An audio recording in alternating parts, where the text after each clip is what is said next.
आज हम आपको बताते हैं ड्रम यूनिट की सर्विस करने का सही तरीका। ये रिको 2550, 3350, 2851 इन सब मॉडल्स के ये जो ड्रम यूनिट होते हैं वो तकरीबन सेम ही होते हैं।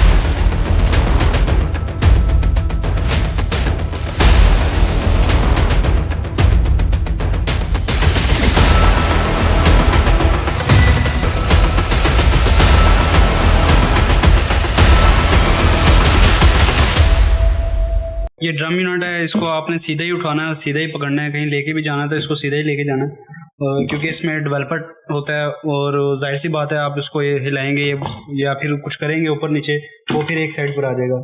इसीलिए हम इसको इस तरह सर्विस करने के लिए खोल रहे हैं। ये सबसे पहले इसके 2 स्क्रू खोल लिए हैं और उसके बाद आपने ये इसको प्रेस करना है। प्रेस करने के बाद आपने इसको आहिस्ता आहिस्ता हिलाना है और ये बाहर आ जाएगा। ये इसका एक कवर हो गया।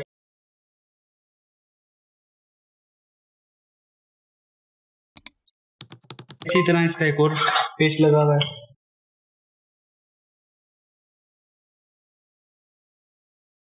एक ये लॉक है और ये लॉक भी आपने सर्विस करने के दौरान ये चेक कर लेना है। अक्सर ये नोब टूट जाती है, फिर ड्रम आपका ऊपर नीचे रोटेट होता रहता है और वो मसला करता है। ये आपने नोब भी इसकी चेक कर लेनी है, ठीक है। उसके बाद हम इसकी साइड चेंज करेंगे। यहाँ पर इस साइड पर एक ही पेच लगा होता है इसका, ठीक है। उसके बाद ये इसकी नोब है, आप इसको नोज प्लस लेकर आप इसको इजीली निकाल सकते हैं, ठीक है।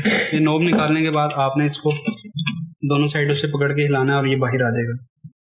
ये कवर जब बाहर आ जाएगा, एक पेच इसका ये सेंटर में रह गया, वो हमने ओपन करना है, ठीक है। ये ओपन करने के बाद आपने ड्रम यूनिट को इस तरह पकड़ना है और इसको 2 पीसेस में कर लेना, ठीक है। ये इसका डेवलपर टैंक है। हमने ये पेज खोलने के बाद इसको हम दोनों पार्ट्स को लहदा कर लेंगे। ये इसका ड्रम यूनिट है और ये इसमें गेयर्स लगे हुए हैं। आपने इसके सर्विस के दौरान इसके गेयर्स की कंडीशन भी देख लेनी है। ये जो हमने नोब निकाली थी ये आपने इसको लगानी है। यहाँ पर लगाने के बाद आपने इसको रोटेट करके चेक करना है। यहाँ पर जब हम रोटेट करेंगे इसको बिल्कुल ईजी चल रहे होंगे और ये जो शाफ्ट है यहाँ से सारा डेवलपर आगे आ जाएगा। ये आपने चेक कर लेना। उसके बाद ये इसका ड्रम यूनिट है, ये ड्रम वाला सेक्शन है इसका। ये ड्रम सेक्शन को आपने जो ड्रम निकालना है इजीली आपने इस तरह रखने के बाद एक साइड से ड्रम निकाल लेना है। ये इसका ड्रम है।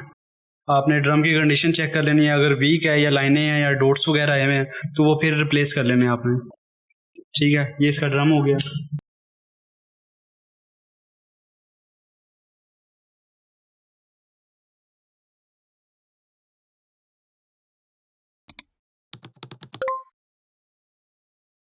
ड्रम यूनिट सर्विस के दौरान ये इसकी वेस्टेज ब्लॉक हुई हुई होती है, प्रिंट में जो लाइनिंग आ रही होती है या ब्लेड इसका क्लीन नहीं कर रहा होता, तो हमने ये सर्विस करने के लिए इसको ओपन करना है। अभी हमने ड्रम निकाल लिया इसका। अभी हम ये इसका पीसीआर चार्जिंग रोलर जो होता है वो हम निकालेंगे। उसके लिए हम इसको ये इसकी साइड चेंज करेंगे और सबसे पहले ये 2 स्प्रिंग लगे हुए हैं, एक ये लेफ्ट साइड पर और एक राइट साइड पर। आपने ये स्प्रिंग माइनस के पेचकस से इजीली निकाल लेने हैं। ये दोनों निकालने के बाद आपने इसका एक यहाँ पर स्क्रू लगा हुआ होता है, आपने ये ओपन करना है। ओपन करने के बाद इसको हम थोड़ा सा लूज कर लेंगे और इसी तरह दूसरी साइड पर भी पेच लगा हुआ है इसका, वो भी हम निकाल लेंगे, ठीक है। और इसको भी थोड़ा सा लूज कर लेंगे, ठीक है। ये लूज करेंगे हम तो ये ऑटोमेटिक जो है इस पोजीशन पे आ जाएगा। फिर आपने ये लॉक बाहर निकाल लेना है। लॉक जब आप बाहर निकालेंगे फिर आपका ये चार्जिंग रोलर बाहर आएगा। ये चार्जिंग रोलर भी आपने चेक करना है, इसके ऊपर कोई डॉट्स ना हो, लाइनिंग ना हो। अगर लाइनिंग या डॉट्स हो तो फिर आपको ये रिप्लेस करना पड़ेगा, या आप इसको नरम कपड़े से गीला करके भी साफ कर सकते हैं। या आप जब उसको यूनिट में लगाएंगे तब आप इसको घुमा के देखेंगे। ये इसका रिसाइकिल गियर है, आपने इसको भी चेक करना है। अक्सर इसकी वेस्टेज जाम हुई भी होती है, उसकी वजह से गियर डैमेज हो जाता है। इसके आपने सारे जो गियर्स हैं वो चेक करने हैं, कहीं कोई धंधा टूटा हुआ ना हो, कोई गियर ये बिल्कुल कंप्लीट सही होना चाहिए। ये इसका रिसाइकिल गियर है, ठीक है। इसी तरह अब ये इसका ब्लेड सेक्शन आ गया है। ये इसकी ब्लेड है, ब्लेड के 2 स्क्रू लगे हुए हैं, आपने ये निकालने हैं।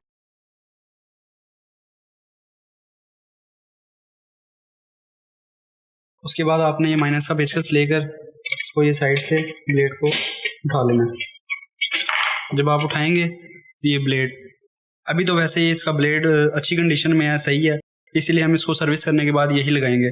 अक्सर ब्लेड जो होते हैं वो ख़राब हो जाते हैं और गर्मी की वजह से या नमी की वजह से वो नरम हो जाते हैं, उसकी वजह से प्रिंट वहाँ से क्लीन नहीं कर रहा होता ब्लेड, इसलिए फिर हमें वो रिप्लेस करना पड़ता है। उसके बाद हम इसको अच्छी तरह ये ब्लोअर के लिए भेजेंगे और इसको अच्छी तरह सर्विस करवाएंगे। ये इसकी मेन सीलें हैं, एक ये सील है और इसी तरह यहाँ पर इसके ऊपर एक सील आती है, एक यहाँ पर सील आती है इसकी और एक ये सीलें हैं। ये भी हम आपको रिप्लेस करने का भी तरीका बताएंगे। इसको हम भेजते हैं सर्विस के लिए।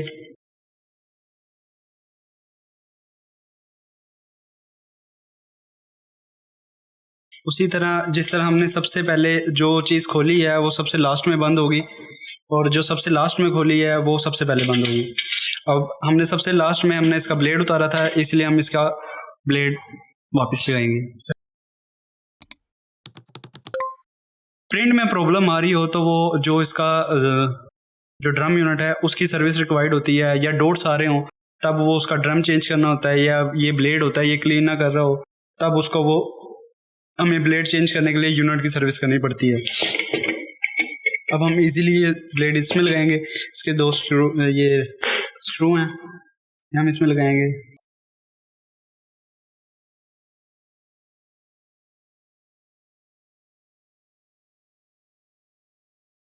ये इसका पीसीआर है, चार्जिंग रोलर। आपने नर्म कपड़ा ले लेना जो कि बुर न छोड़ता हो, आपने उसको उस कपड़े से इसको साफ करना है अच्छी तरह। ये इसकी बाइसिंग पतरी होती है और इसकी एक साइड पर पतरी होती है, दूसरी साइड नहीं होती, और बस आपने इसको साफ करके लगा लेना है। लगाने का जो तरीका है वो इसी तरह, आपने जो पतरी वाली साइड है वो गेयर वाली साइड पर आएगी। हमने जो इसका लॉक उतारा था ये इसका लॉक है, यहाँ पर हम लॉक लगाएंगे इसको। ठीक है, ये लॉक लगाने के बाद हम इसका ये पेच लगा देंगे। ठीक है, इसी तरह इसका जो दूसरी साइड पर लॉक है ये वो लॉक है, इसको हमने लेवल रख के बराबर उसके लॉक कर देना। लॉक करने के बाद इसको भी हम पेच लगा देंगे। ये पेच लगाने के बाद ये इसके दो स्प्रिंग है। ठीक है, ये इसका लेफ्ट साइड पर आएगा और इसी तरह ये राइट साइड पर आएगा। फिर आपने इसको प्रेस करके चेक कर लेना कि आपका जो पीसीआर है वो सही बैठ गया या नहीं। ठीक है, उसके बाद आपका ये रिसाइकिल गियर है, आप इसको अच्छी तरह ब्रश से साफ कर लें। उसके बाद ये जो इसका कॉर्नर वाली साइड है, ये जो कॉर्नर वाली साइड है ये इसकी, यहाँ पर हम इसको प्रेस करने के बाद ये जो प्रेस रोलर हमने लगाया है इसका पीसीआर, हम उसके बाद हम इसको ये नीचे लगाएंगे। उसके बाद हम इसका जो ड्रम है, ड्रम लगाने से पहले मैं आपको इसकी ये सीलें चेंज करने का तरीका बताऊंगा। अक्सर जो सीलें होती हैं वो ख़राब हो जाती हैं, या फिर जो टोनर जो इसका गिर रहा होता है उसकी वजह, लीकेज जो हो रही होती है उसकी वजह ये सीलें ही होती हैं। हम इसकी ये सीलें चेंज करेंगे। ये देखें, ये आप चेक कर रहे होंगे इसकी जो सीलें हैं ये नरम हो चुकी हैं। ये हम इसकी सीलें चेंज करेंगे। ये हमारे पास सीलें हैं न्यू, ये इजीली मार्केट से मिल जाती हैं।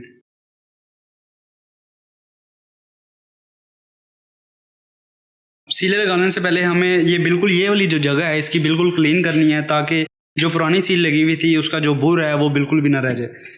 उसके लिए हम ये कटर लेंगे, कटर से ये जो साइड है इसकी जो पहले लगी हुई है सीलें उसको उतारेंगे।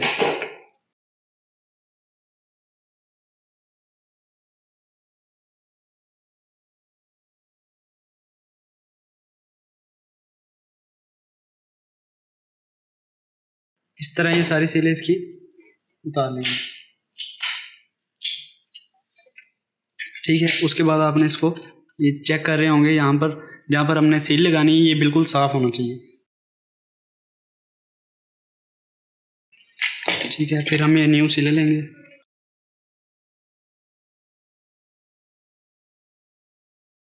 ये डबल साइड टेप के साथ लगी हुई होती हैं, ये आपने इसकी ये ओपन करना है।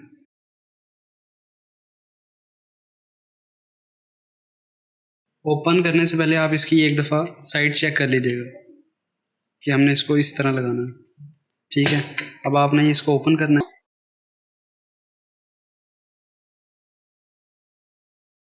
उसके बाद हम ये इसका ड्रम लेंगे। अक्सर ये ड्रम के कॉर्नर जो हैं वो स्पेसर की वजह से ख़राब हो जाते हैं, जो यहाँ से साइडें छिल जाती हैं, फिर हमें ड्रम रिप्लेस करना पड़ता है। इसको लगाने के लिए हमने ये पीसीआर जो है इसको हमने नीचे प्रेस करना है। नीचे प्रेस करने के बाद हमने सिंपल इसको ड्रम को यहाँ पर लॉक कर देना है। लॉक करने के बाद ये शटर इसका कर लेंगे। ठीक है, ये तो हमारा ड्रम सेक्शन हो गया है। और इसी तरह ये इसका डेवलपर टैंक है। ये डेवलपर टैंक का जो मसला आता है वो अक्सर इसके गेट डैमेज हो जाते हैं, जिसकी वजह से एडिंग टोनर आता है। मशीन जो है प्लीज़ वेट पर रहती है, लोडिंग टोनर पर रहती है। उसकी वजह से हमें ड्रम यूनिट खोलकर ये इसका गियर सेक्शन चेक करने पड़ते हैं कि कहीं गियर डैमेज तो नहीं हो गए। इस टाइम हमारे गियर जो है रिकंडीशन बिल्कुल ओके कंडीशन में है, इसलिए हम इसको साफ़ करने के बाद इसी तरह लगा देंगे। अब आपने जो इसका ड्रम है आपने बिल्कुल इसी तरह पकड़ना, यहाँ से साइडों से, और आपने इसको इस तरह लॉक कर देना। उसके बाद सबसे पहली चीज़ है ये इसका लॉक है।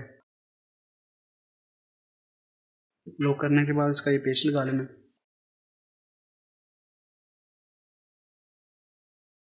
पेच लगाने के बाद यहाँ पर इसका एक पेच लगता है, ये लगा लेंगे।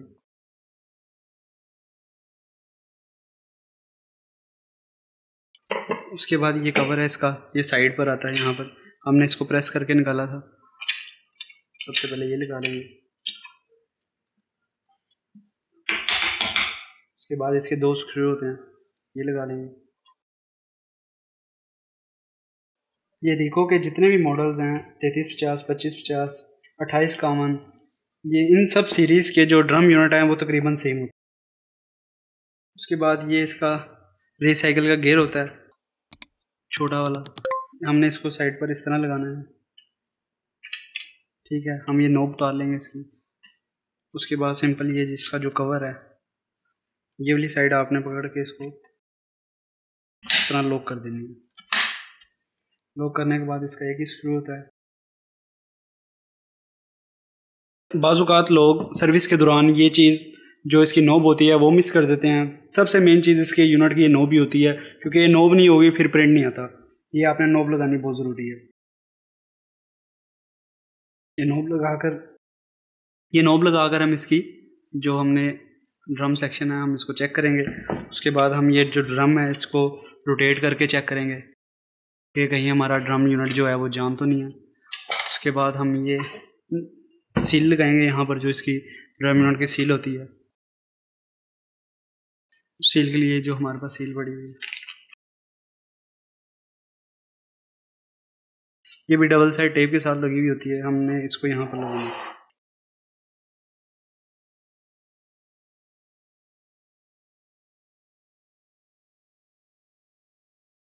ये जब सीलें नहीं होती, ये होपर के पास इसकी मेन सील होती है, यहाँ से टोनर ड्रॉप होता है, या जब मशीन रनिंग पे होती है या टोनर उड़ता है तो यहाँ से टोनर लीक होता है। आपने ये सील भी इसकी लाजमी चेक करनी है। तो ये था हमारा 2851 का ड्रम यूनिट सर्विस करने का तरीका। इसमें कोई एरर वगैरह नहीं आता, आपको सर्विस करने से पहले बताया है। जो प्रिंट में मसले मसाइल आते हैं, जिस तरह के प्रिंट में लाइनिंग आ जाती है, डॉट्स आ जाते हैं, या इसका ड्रम ख़राब होता है, उस वजह से हमें ड्रम यूनिट खोलना पड़ता है और सर्विस करना पड़ता है, या फिर जो पार्ट्स उसके ख़राब होते हैं वो चेंज करने के लिए हमें ड्रम यूनिट सर्विस करना पड़ता है। ये हमने आपको वो खोलने का और बंद करने का, सर्विस करने का तरीका बताया है।